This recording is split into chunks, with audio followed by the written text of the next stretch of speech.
Hi founders అందరూ చాలా నిరుత్సాహంగా కనిపిస్తున్నారు. దయచేసి నిరుత్సాహపడాల్సిన పరిస్థితి ఏం జరగలేదు. కాస్త ధైర్యంగా ఉండండి. అంతా బాగానే ఉంది. బ్యాక్ ఎండ్లో చాలా వర్క్ జరుగుతుంది. 2 days బ్యాక్ మనకు ఒక వీడియో వచ్చింది. ఆ వీడియోలో ఏముంది, క్రిస్ సార్, మార్టీ సార్, మన యాస్ సార్ ఆఫ్టర్ 6 years తర్వాత కలిశారట. అయితే అందులో మనకు యాస్ సార్ ఒక హింట్ ఇవ్వడం జరిగింది.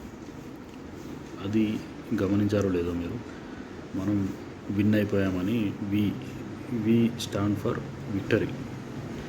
అది ఒక హింట్, దాన్ని అర్థం చేసుకోండి. అతి త్వరలో మనం మన విజయం ఏదైతే ఉందో దాన్ని సెలబ్రేట్ చేసుకోవడానికి చాలా దగ్గరలో ఉన్నాం. దయచేసి పాజిటివ్గా ఉండండి. Thank you.